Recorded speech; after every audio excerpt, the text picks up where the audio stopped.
Hey guys, Professor Bill, Comic Book University, and Infinity Warps, Arachknight, issue number 2 of 2. I was surprised at how much story was actually shoved into here, but there were still flaws. All right. Anyway, let's get right into who deserves credit for this. Writer Dennis Hopeless, penciler Al Garza, inker Victor Olazabra, I know how to say that name, colorist Ruth Redmond, and letterers VC's Clayton Cowles, cover artists, a couple of them here. We got Giuseppe Camuncoli, and then we also got Roberto Poggi and Federico Blee. Okay, so nope, no other credits. Okay, so this comic book. The comic book, first off, let's just get this out of the way. The art in this is spectacular. Like, wow. Just based on the look, I mean, how many people, show of hands, how many people, honestly, bought these comic books just because of how beautiful the character was created? And it's not just the main character. Everything in this book, absolutely gorgeous art. Wow. Solid, man. Man. So, yeah, Al Garza and the entire team, man, damn. This was really, really beautiful. As I said, there was a story here. It's actually really sad. This is actually one of the few stories that I almost hope continues in some way, shape, or form. Like, you know, not necessarily a what if, but more of a DC Elseworlds kind of story. Because, there really was a nice story here. I dug on that. I really did. It felt like an older story where you have a character who's actually troubled. And that's a funny thing about these Infinity Warps individual books. You know, these 2-issue limited books by all the, you know, with all the individual characters. The first books usually stunk it up for me, but the second book really brought it home. Like, wow, man, talk about Infinity Warp. It's like, here's the suck and here's the awesome. Hey, you gotta take them together. And I don't mean suck, but, you know. Wow, man. There was a good story here. The thing is, like, if I had to make here's 2 complaints. One minor, here's the minor one. Twice, the main character took off his mask. Yeah, still kept the hood on, I get it, had the whole dark features thing. You can have that with the mask on. Why take off the mask? It didn't make sense to take off the mask. It made no sense to take off the mask. Like, swinging through the streets, I got no mask. Here's this guy who was just fighting. Here's, you know, got no mask. Yeah, like, and he knows me. Dude, what's up with that? All right? Honestly, the vibe that I got was the original Judge Dredd movie with Sylvester Stallone. It was like, dude, he looks amazing with the dread. This is Judge Dredd. And they took off the helmet. I'm like, whoa, that never happened in the comic book. I have never seen Judge Dredd's face. No one has ever seen Judge Dredd's face just from here down. What the frick? And he never put the damn thing back on. Dude. But that's a minor complaint. Major complaint, Moon Knight has had so many titles, and they haven't gone on very long, and they've been canceled fairly quickly. One of the main reasons why that's happened, my opinion, is because people think that Moon Knight is just some crazy guy. And that's not going to work. The Spider-Man aspect got done right. I really love the villain in this. You know, the Goblin by Night. When he went after his son like that, I feel like there was a mistake made, though. Not a mistake, but an opportunity lost. I feel like it should have been Lizard by Night. Think about that one.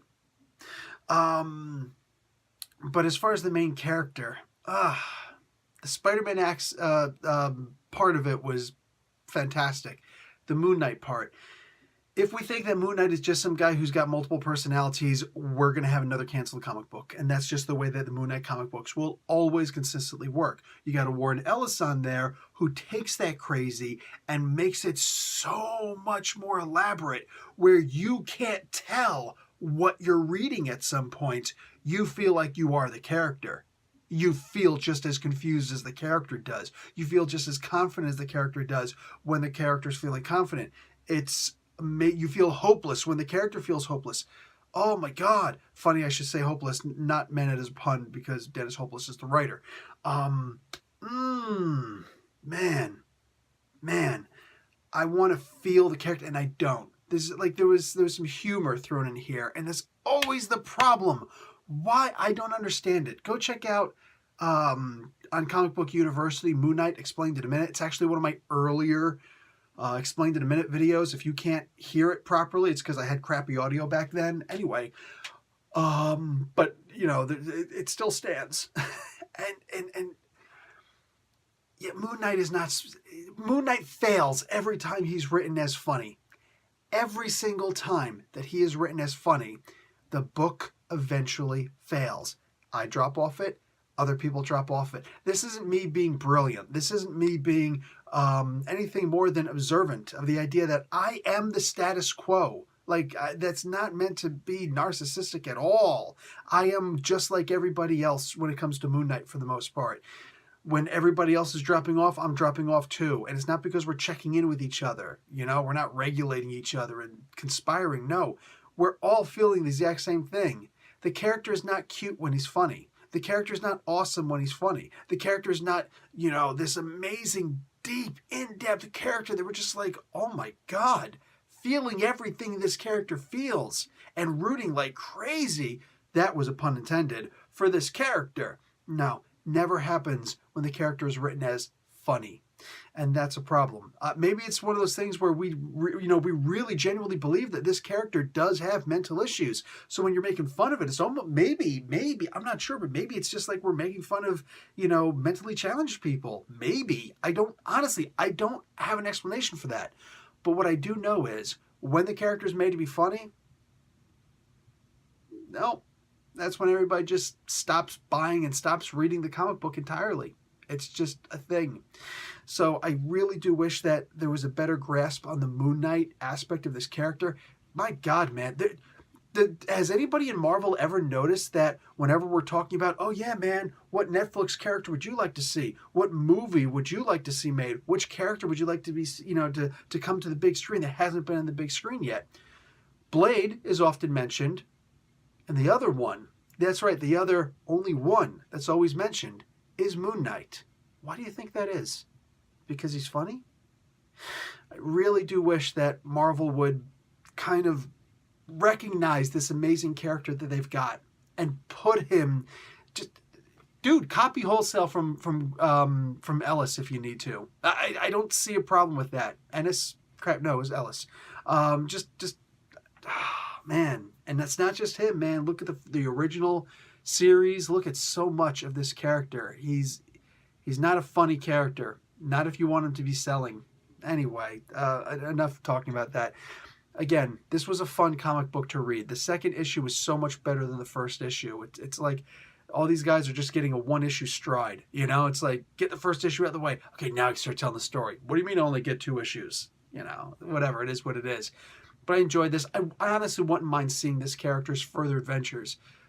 But I don't need him to be funny. I don't need it to be that, you know, the only thing special about this character is that he's crazy. No, how about the idea that he wants this so bad, he's willing to put his body through hell. Through hell. The character has got dedication, all of his personalities. Such dedication to championing what's right. He wants the villains to be seen. He wants to intimidate the villains. He wants to make the villains understand that this is the wrong choice. And if you couldn't figure it out by now, it's lesson time, son. That's, you know, you never know what to expect from this guy. But we expect that he's not going to be made fun. Not funny, I should say. Anyway, that's it from me, guys. Professor Bill, Comic Book University. Class dismissed.